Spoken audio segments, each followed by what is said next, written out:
was once speaking with someone about how certain areas of mathematics work. I told him, in many branches of mathematics, especially algebra, it's all about reduction. It's the art of simplifying something complicated, breaking it down to its fundamental essence. And I said, reductionism isn't something to be frowned upon. It's actually the very tool that brings us clarity. Because when you're facing a problem, what do? You talk it out, you examine each piece of it, you try to understand its cause. Isn't that exactly what reduction is? You're reducing a complex situation to its basic parts so that you can solve it. Now, some people argue against reductionism. They say it is oversimplification. But I ask, what's wrong with simplifying? Isn't that the whole point of knowledge, to make things clearer? But here's the twist. Oversimplification is not reductionism. People often confuse the two. Saying that all fats are bad is not reductionism, it's generalization. Reductionism is precise, clear-headed, and logical. Now let me tell you something very important. Something I've discovered over years of counseling people.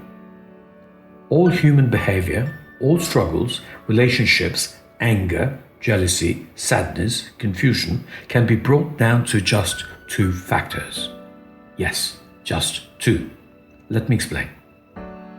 I'll tell you the story of a young woman who once approached me for counseling. She was married and she said her life at home was full of tension.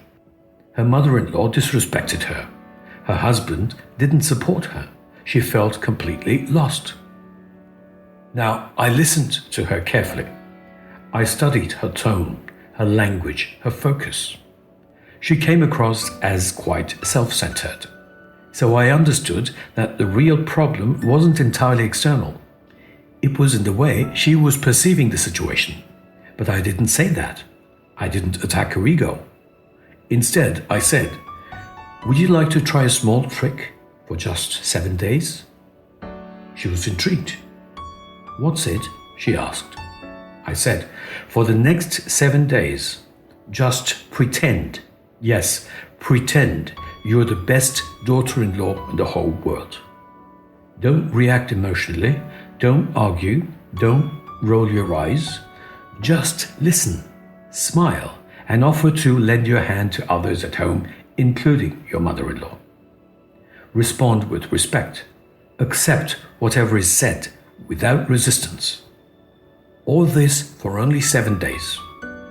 She agreed, and 8 or 9 days later, she called me.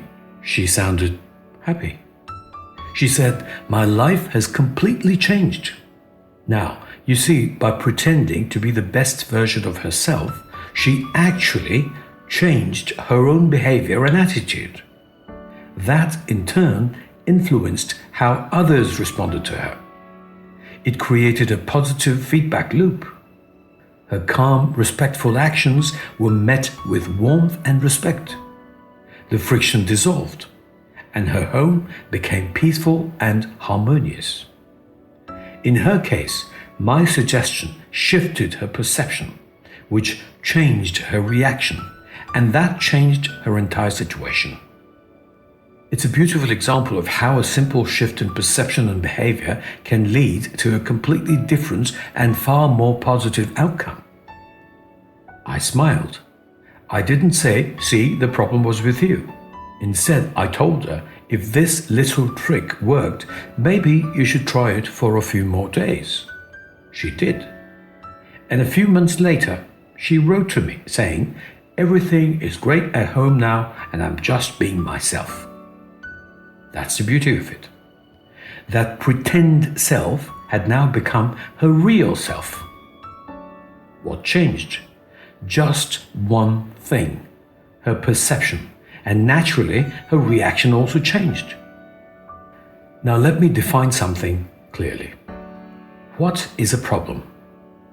A problem, basically, is a situation that a person is unable to come to terms with. It's not the situation itself. It's the inner resistance to it. Why can't we come to terms with certain situations? It is because the way we perceive them does not agree with the way we expect them to be. When someone is livid, really angry, and wants to cause harm, and then a wise friend speaks to them, what happens? Their perception changes, and so does their reaction. From aggression to calm, from hate to understanding. So the truth is this: all your life's problems boil down to just two things: perception and reaction. Your genetics, your upbringing, your experiences, all these shape your perception. And your perception shapes your reaction. The truth that cannot be overlooked is the fact that one's perception can be altered through knowledge. When you change your perception, your reaction automatically changes. And then what happens? Your whole life changes. This is not religion. This is not prayer. This is not fiction. This is pure clarity. And that, in essence, my dear friends, is what Vedanta is about. Understanding that your thoughts, opinions, emotions, and reactions are not yourself. What makes the difference is identifying, recognizing, and realizing the all-pervading oneness or the non-dual self existing in all beings and in you. It is perception and reaction which are the two factors that form the particular person you are. Change the way you see, and you'll change the way you live. Truly. Thank you. Stay blessed. Jai Shri Krishna.